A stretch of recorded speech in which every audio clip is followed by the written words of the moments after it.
Hey, how's it going? Welcome into Lutties-lookback. My name is Nick Luttrell. Last name is Luttrell, as you can see there on your screen. The show is Lutties-lookback. My nickname is Luttie. Some people call me that. You can call me that. You can call me Nick. You can call me whatever you want. We're taking a look back at the sports that you missed in the weekend of sports around the state of Arkansas. So we've got a fun show planned for you guys today. Thanks for those watching on YouTube or the THV 11 Plus app. Really appreciate you guys watching. Like I said, fun show ahead. Maybe not so fun if you're an Arkansas fan to talk about these Razorbacks, but don't worry, I'll critique these Hogs. We'll hear from Sam Pittman about what he had to say about the game after a disappointing loss to a really good LSU team. But there's a lot of positivity around the state as well within Arkansas football, not just the Razorback football, but we'll take a look around the Division II ranks. If you didn't know there's a bunch of really good Division II football teams around the state, then you should now. The GAC is where it's at, and there was a big-time top 10 matchup between OBU, shocking Harding in a top 10 upset win. We'll talk about that one a little bit later. Arkansas State got a much-needed win over the weekend. UAPB got a close loss, but we'll talk about them very briefly. And then, of course, high school football talk, because who doesn't love high school football? And then lastly, at the end of the show, when the 20 minutes or so is wrapped up, we'll wrap up with our look ahead, my Lutties look ahead to what's next, specifically with Hog football and Arkansas basketball. But we'll start now, as we always do, with my three big things from Saturday's game between Arkansas and LSU. The first one is that turnovers changed the game. Really, the Dominion fumble in the first quarter and then the Taylor Green interception in the third quarter. Those were the two interceptions that stood out to me. I was walking out of the game like most people, I assume, in the fourth quarter when they had that turnover towards the end of the game. So that one didn't really change the game, but the first two really did. That affected the game in a big way. My second big takeaway from this one is the running game really never got going. And I don't know what concern level I am with this running team, because it's a run-first team when you have these the Razorbacks, and how good Jaquindon Jackson is, he needs to be getting the ball more. And I understand he's banged up, and that happens in football, but you got to be able to get him the ball more. Only 38 total rushing yards, and you call yourself a run-first football team. They certainly weren't a run-first football team Saturday against LSU, and I do agree with what Coach Pittman is going to say in a minute or two, and we'll toss to him about the game and how the game flow just kind of worked out to where they passed the ball more, and I understand that, but I want to see them run the ball, at least give more of an effort to try to run the ball. They never were able to get it going, and that is a big reason why they became one-dimensional. Brian Kelly, the LSU coach, talked about that in his post-game press conference. They became one-dimensional because all they were doing was throwing the ball, which they were decent at. But again, you don't want to be one-dimensional. Well, you want to be two-dimensional or three-dimensional when you're playing football. The third point and final point, defense.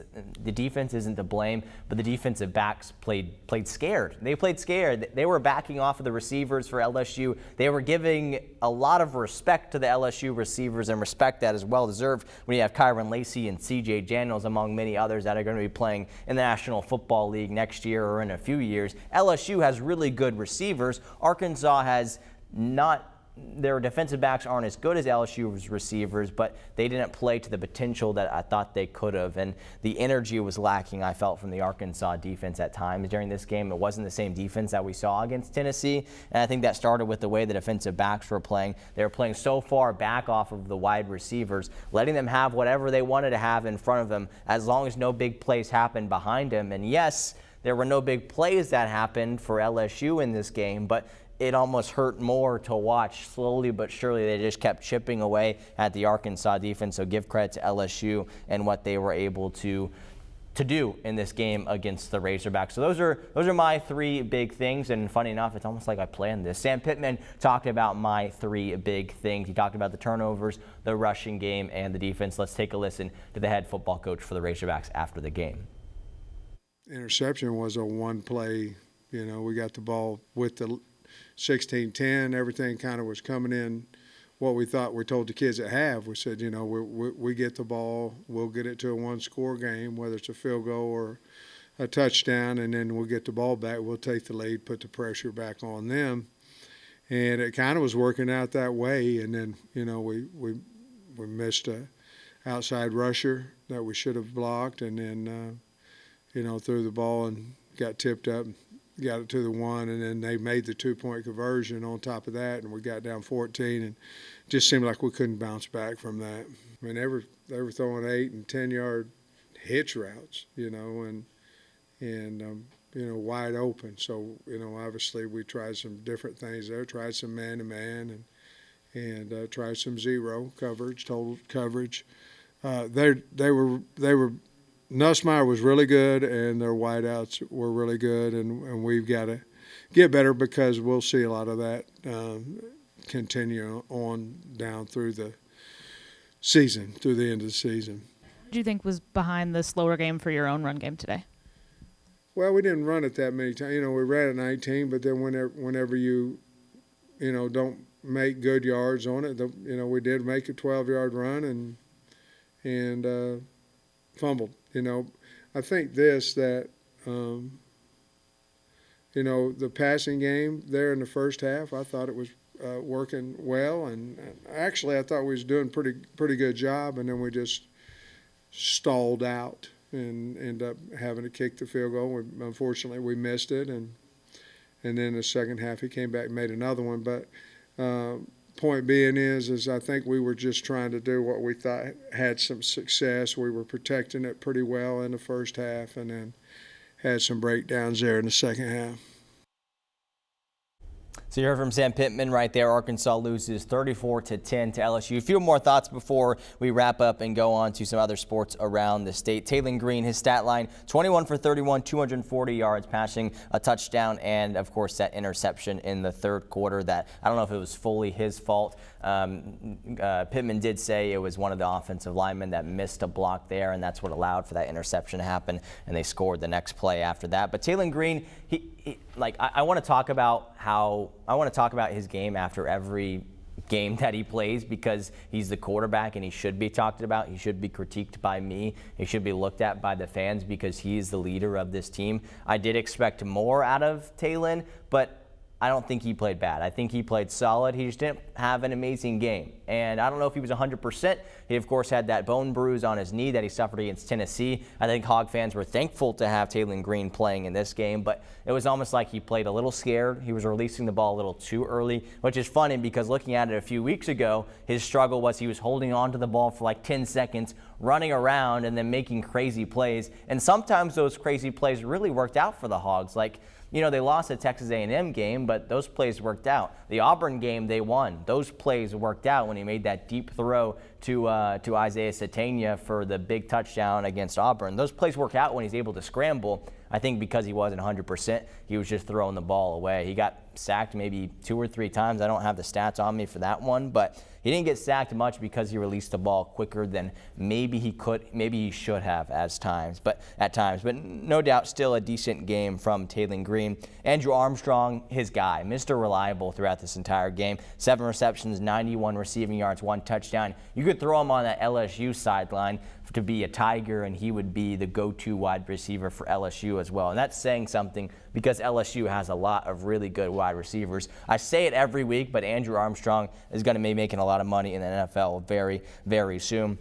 On the defensive side, again, I'm not blaming the game on the defense, but the defensive line, they pressured Nussmeier, LSU's quarterback. They weren't able to sack him, I don't think once at all, and that's something that all teams have struggled with facing LSU. Only 2 times has Nussmeier been sacked throughout the entire season, and that was only to South Carolina. But the D-line, they got pressure, but they just didn't get there quite enough, and that must have been frustrating for that defensive line, a good defensive line for Arkansas that was close, but wasn't able to get quite those sacks that they needed, and a turnover. They needed a turnover at some point in this game. They weren't able to get it. Kind of felt like the Texas A&M game where they were right there. They were playing good defense, and then they crumbled a little bit late, and that's what happened in this game. Lastly, offense, defense, special teams, throw them all out the window. Let's give a credit to the crowd. Let's give a round of applause to the crowd for being at this game. The 4th largest crowd in Razorback history. That's something to be applauded. So well done, Razorback Nation, for showing up. Sorry, the team didn't really show up for you, only putting up 10 points, but you showed up, and that's very important. I think it's important that the fans continue to show up for this program and for the rest of this season. There's 3 big games. There's 2 big games left at home, 3 in total. You got Louisiana Tech, not as big of a game as Ole Miss and Texas will be later on next month. I think that's next month, in November, I believe. So crowd keeps showing up. You guys are loud. You guys make a difference in the game. All right, that's enough talk about Arkansas. You're probably tired of hearing about it, or maybe you just skipped to this point because you want to hear about the Division II ranks, right? OBU facing off against Harding, and you can see it behind me, a big-time upset win for Ouachita Baptist. They talked about this game on College Game Day. I think it was Reese Davis, really mispronounced Ouachita, like a Wichita or something. He really mispronounced it, so I'm pretty sure I'm getting it right because I've lived in the state pretty much my entire life. But great win for Ouachita Baptist and really a crazy win. OBU had been tearing down opponents throughout the course of this year. I can't remember the exact stat, but they had outscored opponents 370 to 40 something. They had been an utter domination against all opponents throughout the course of this season. And then in comes OBU in Arkadelphia, and they show them up. Big defensive stands for OBU throughout the entirety of this game. As you can see behind me, Harding was only 1 of 12 on third downs in this game. So that's something to note. OBU scored on a trick play touchdown with 13 minutes left. And I think after that, after they went up, Harding, they run a flexbone offense, which is not meant to be played from behind. You're meant to be playing ahead and to churn out the clock and to run out the clock. That forced them to throw the ball after that, which is not their specialty at all. Not that they're bad at throwing the ball, but Cole Keelan was forced to throw the ball, which isn't his specialty. Obviously, their specialty his specialty is running the ball. So great win for OBU, the number 9 team in the country. I'd expect them to move into the top 5 when the rankings come out later today. So really exciting win for them. You were probably excited watching it. Maybe some folks at home watched it, and you may have heard. And we're going to take a listen and watch how the final play sounded on the Ouachita Sports Network. Straight drop back. Keelan's in trouble. He throws it, and it's incomplete. It's incomplete. The clock runs out. The students start to build. Down goes number 1. Down goes number 1. Painted purple, baby. So obviously an awesome season-changing win for OBU. You see the fans storm the field right there. This is the play here in the fourth quarter. Towards the beginning of the fourth quarter when it was a trick play here. I can't remember the quarterback's name off the top of my head, but it was Flanagan, the wide receiver, gets handed off to him, and then he makes the touchdown pass that would end up being a game winner. So obviously a big win for OBU. But on the other side, a tough pill to swallow for Harding. And here's head coach Paul Simmons after the loss. 25 straight games, we were the best, and tonight we came up short. A lot of credit to OBU and their staff. Those guys played really hard on defense, and it was a great atmosphere. Really on both sides showed up. Frustrating part is I think we had about 100 yards more offense, but we didn't convert. We needed to. We weren't very good on third down, and obviously the two turnovers really hurt us, but our kids battled. They battled, and winning is easy. Yeah, winning is easy, but when you lose, then you figure out what you're really made of, what you're really all about. And I promise you, we know how to do hard things. And I also promised you that the best practice of our season will be the next one that we have, because these guys are special young men, and they've got a lot of resolve, a lot of toughness. And I probably shouldn't say this. I probably should just keep it one game at a time. But I believe with all my heart that the national champion this year will have at least a loss. Okay, if you look at the teams across the country. And I'm just telling you, we're in the hunt. We're in the hunt, and we're going to play football for a long time. I believe that. Tonight was not our night, but I promise you we'll be back. Paul Simmons right there, always good to hear from a stand-up guy. I met him once in person and really was a stand-up guy, and always good to talk to. Even after that's after a crushing loss, and he's able to do such a spectacular interview and able to look at the bright side of things. So I really respect that out of him. But let's move on to look at the GAC as a whole. This is the conference that Harding and OBU play in case you didn't know. SAU in a top 25 matchup against Henderson State, getting the 42 big time win, 42-19 over Henderson State. SAU is now 6-1 in the GAC. They're tied for second with who else? Harding University. They actually play each other this upcoming Saturday. That'll be another tough test for the Bisons. And other scores around the GAC, Arkansas Tech falling to Arkansas Monticello 24-13.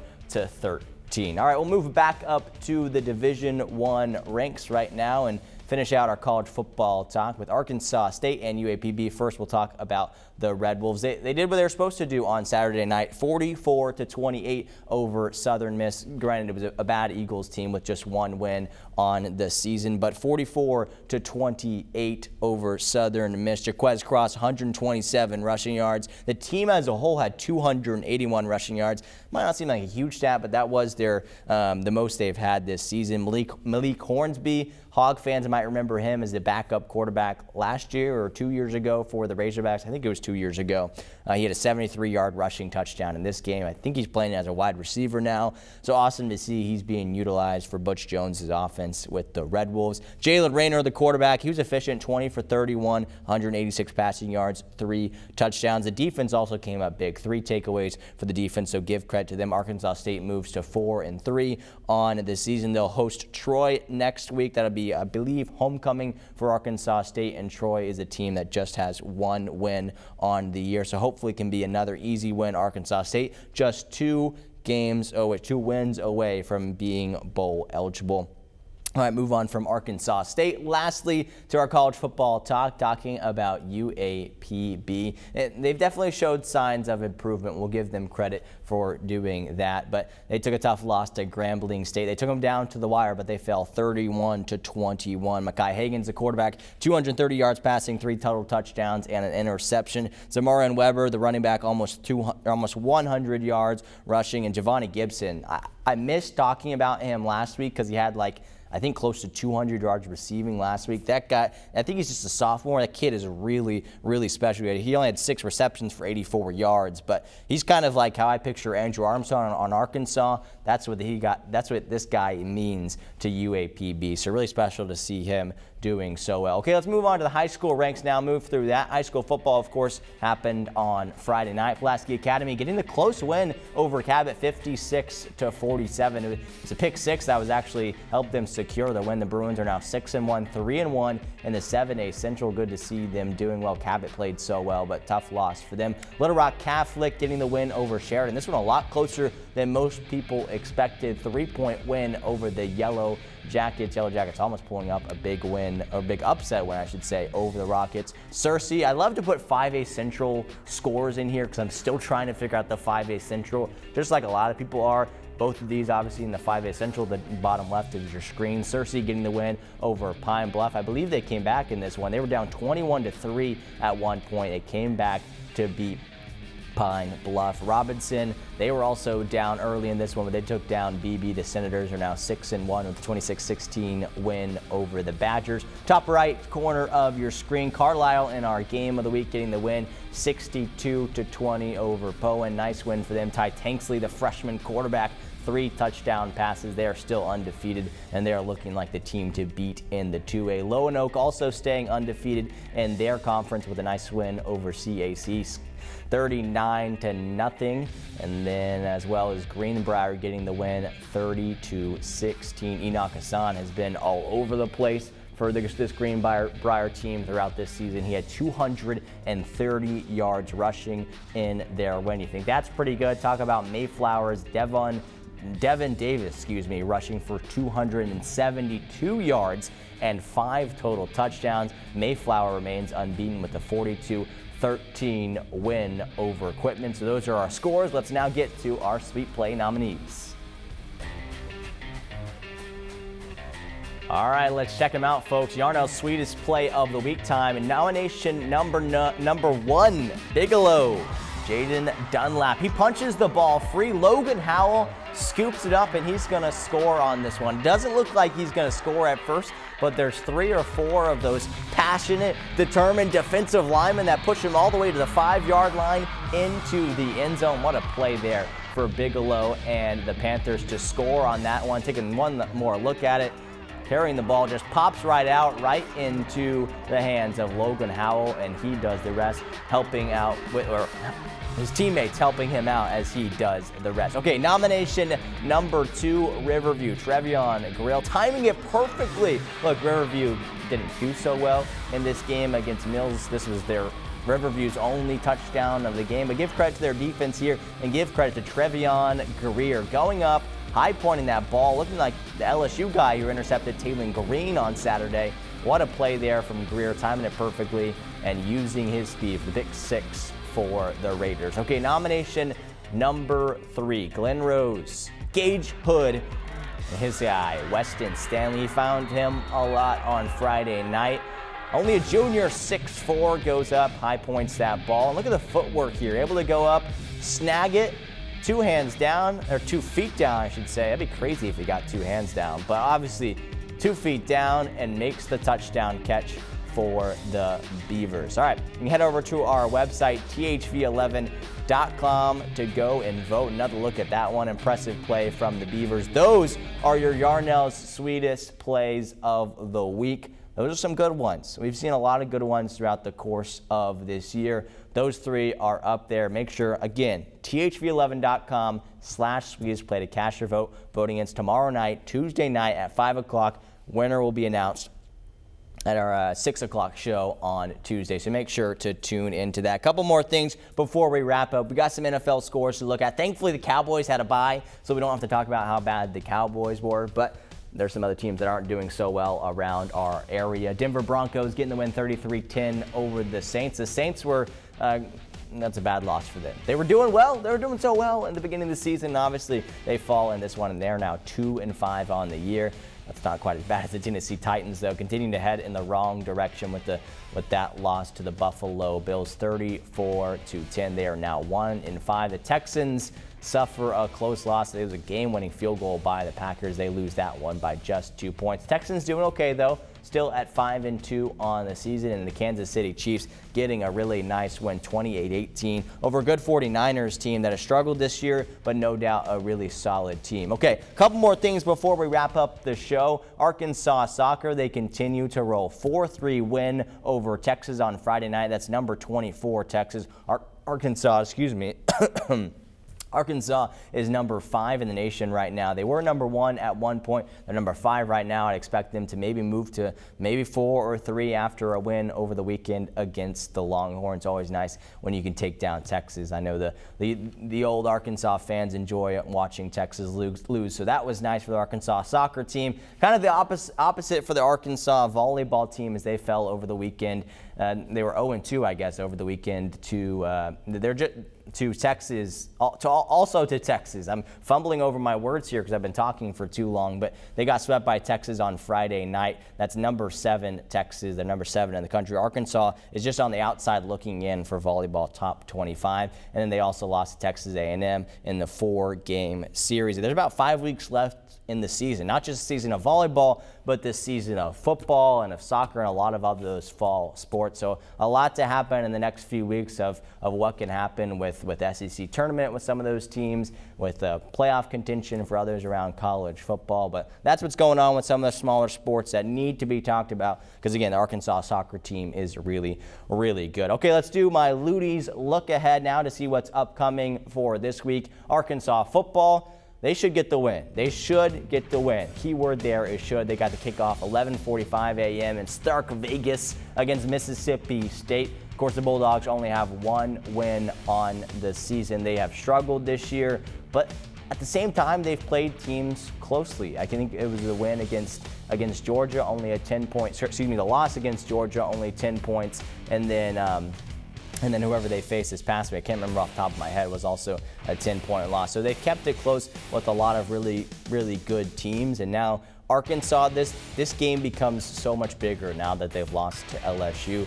This is huge. They get this win, and you think they get the win against Louisiana Tech, they're bowl eligible. I think a lot of people would be happy with that. And another thing that's also to look forward to for this upcoming weekend, Arkansas basketball hosting #1 Kansas in an exhibition game, but should be really exciting inside Bud Walton Arena. The men's basketball team under new head coach John Calipari is number 16 in the country. This is just a practice exhibition game, so we'll see how hard the Hogs actually go for it, but will be televised. SEC Network. That game tips off at 8 p.m. this Friday. All right. That's it for Luttie's Look Back, the 5th ever episode of Luttie's Look Back. Thanks for tuning in. Hope you guys enjoyed it. Please feel free to reach out to me on social media. My Twitter is Nick Luttie. My Facebook is Nick Luttie TV. So message me on there, send me an email, whatever you got to do to reach me. Let me know how I'm doing. If you want something to be talked about in this show, let me know. It's always really fun getting to talk sports around the state of Arkansas, win or loss. Thanks so much for watching, and we'll see you guys next week.